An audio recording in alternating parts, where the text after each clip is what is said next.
May the words of my mouth and the meditations of our hearts be always pleasing to you, O Lord, our strength and our Redeemer. Amen.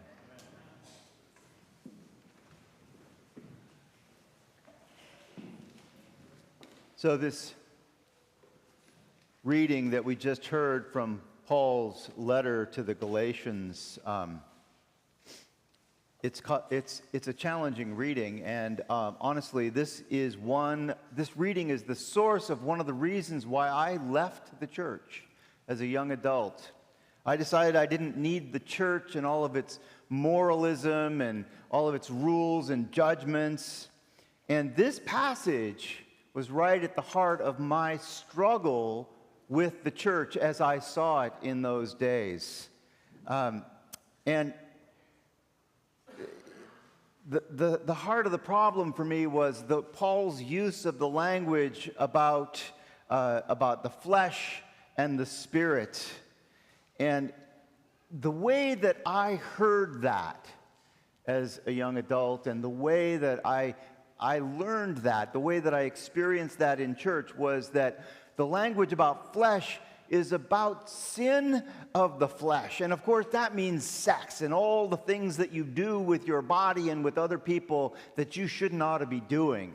It's all about naughtiness and judging people for who they love and how they behave in the world. And I ultimately decided that just wasn't for me. Of course, the other side of the metaphor is the Spirit, and Paul talks about life in the Spirit and all of these good things of love and patience that come from living in the Spirit.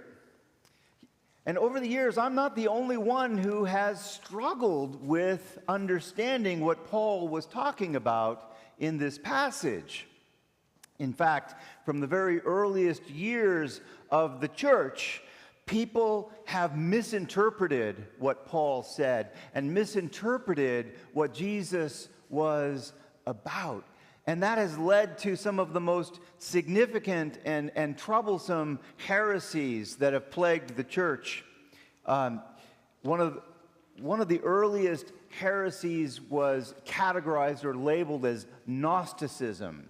And Gnosticism is this idea that there is a dualism, that there's a split between the good and the bad in life and in the universe. Gnostics typically taught that the world was created by a less intelligent, even an ignorant deity. And there was another God, the good God, that we aspire to know and to love, that created the heavens and all things spiritual. The spiritual realm was ruled by that true God. And that salvation, this is where it gets to be Gnostic, salvation itself came from secret knowledge that would allow you to live not in this world with all of its naughtiness and fleshliness, but in that world, the spiritual world. And if you learned the secrets of the Gnostics, then you could live a different way. Gnosis, that's the word. Gnosis is the word for knowledge, and that's where the Gnostic heresy comes from.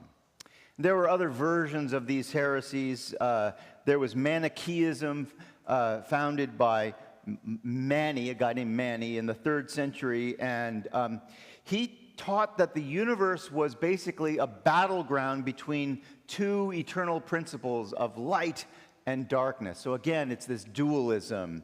And that there was this split between good and evil, and that all of the evil of the world came from this darkness, from this other version of God. The church rejected Gnosticism because the church affirms the goodness of creation and the incarnation of Christ. And the church rejected Manichaeism for denying the sovereignty of God over all things. And again, the essential goodness of creation. And we're going to come back to that. It's an important point. The last heresy that I wanted to name is something called Marcionism. And I named this last because I think that we still suffer from Marcionism today. And as I describe this, you listen for echoes of what you've learned or taught or been taught in church today. I think it's pretty common. Marcion taught that there were again two gods. There's the God of the Old Testament, who's a God of judgment and legalism. And then there's the God of the New Testament, who's the God of Jesus and of love and of grace. So this division between the Old Testament God and the Old Testament God of judgment and legalism, and the New Testament God of love and Jesus, I would assert that we still hear that today. People talk, oh, well, that's the Old Testament God. That's the God that's always angry, the God that's always smiting people. We believe in the New Testament God, the God of Jesus. And even if we don't think of them as different gods, we treat them as if they were different. And the church rejects Marcionism too, because the church holds to the continuity of the New Testament and the Old, the continuity of Jesus' teaching with the teachings of the prophets, of Moses and the prophets. So, how did we get here? How did we end up in this situation where we hear Paul as this dualistic teacher talking about good on the one hand is spiritual and evil and darkness on the other hand, which is all the material stuff of the world? What we have is a first century collision of worldviews. Well before Jesus, the whole known world, that whole area of the world had been conquered by the Greeks. And so this Hellenism, or the Greek philosophy, had come to be the way that people saw the world. And so you had the Jewish narrative of the Old Testament, and then layered over that you had the Platonic worldview, the Platonic philosophy of the Greeks. And what that Platonism brought with it was the idea that all that is good and perfect is the spiritual side of things. It's the idea of a thing. And that the idea is the only thing that can be perfect. And that any instance of an idea is by nature, by its very essence, it is imperfect. And so the idea of a chair could be perfect. You can imagine a perfect chair, but any chair here on earth it's literally called in the philosophical language, it's called an accident. And that gives you sort of a sense of how the Platonists thought of instances of things in reality. And so you have this dualistic worldview that people were using to understand their life and their world, and they just sort of laid that onto the Judaism and the Christianity that Jesus offers us. And you end up with this dualistic understanding. But that's really not what Paul was talking about. In Paul's time, when he talked about body, the flesh, and the spirit, he spoke of something that could never be imagined to be separated from one another. When Paul talks about the flesh and the spirit, he's using what for him was a powerful metaphor. I remember early on in my time as a student of the scriptures, I was trying to understand this flesh and spirit stuff because it's all over the place in Paul's letters. And I was sort of trying to recover from that earlier rejection of the church and all of this language about naughtiness being the source of all sin and etc. And so I did a word study. Now, you may recall when you were in school and you were younger and you'd be reading and you'd be reading something challenging and you'd come upon a word that you did not know.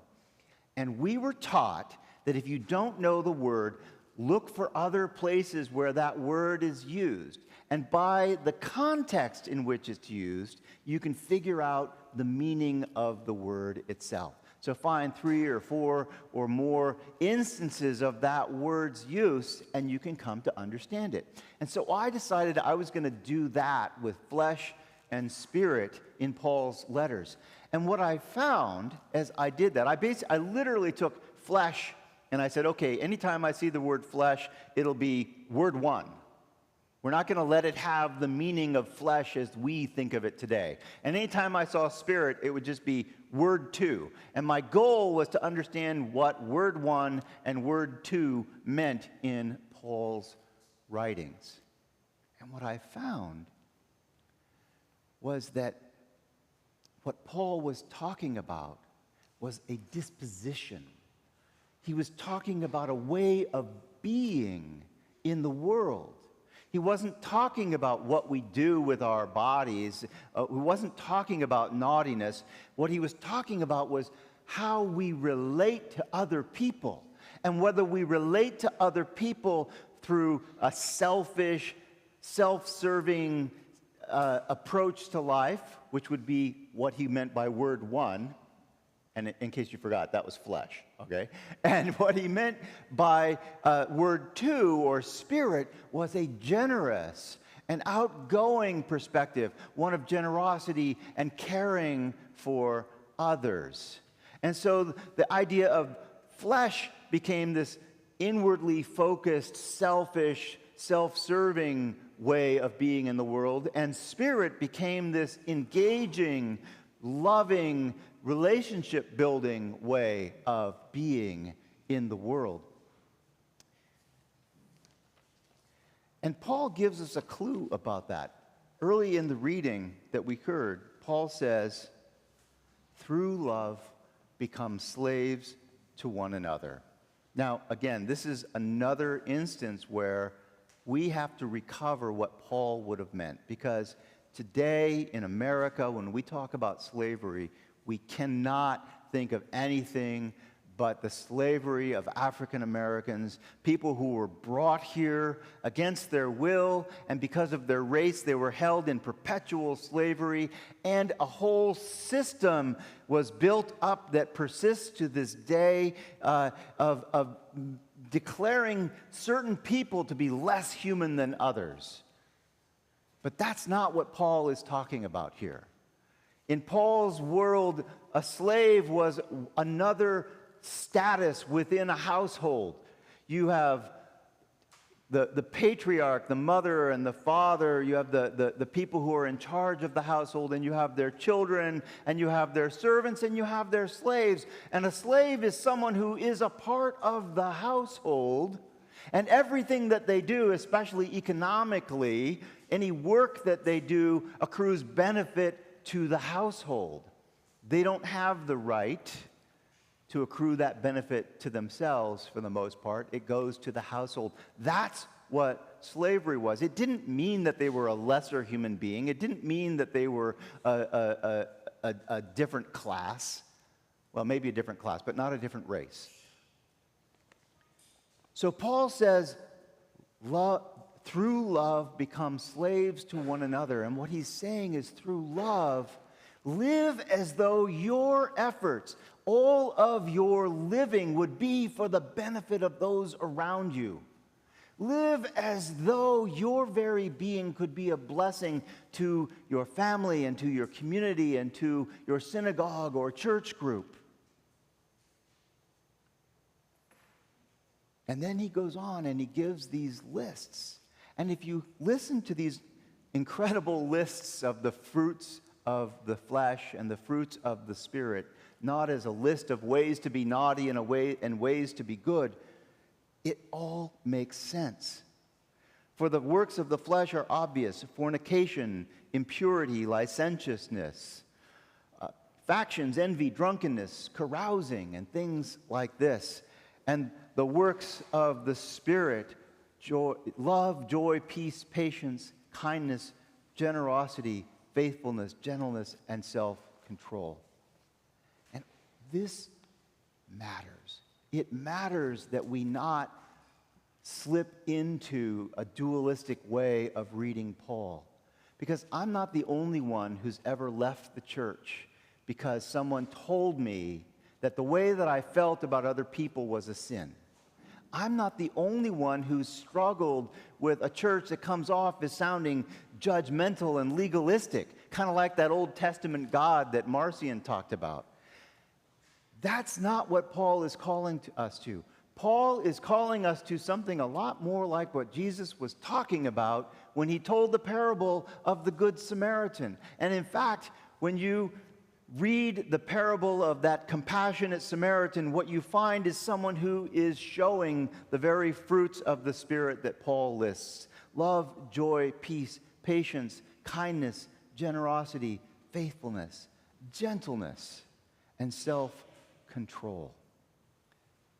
That is who Paul is calling us to be. And this community here, this congregation here, is a place for us to practice living that way. And I mean that literally. Practice just like you would practice an instrument, just like you would practice a sport, just like you would practice anything, to learn it and to have the experience of it and to get better at it, because we live in a world where that is not the norm. And so we come here to live lives of the Spirit as Paul means it. Lives of love, joy, peace, patience, and kindness.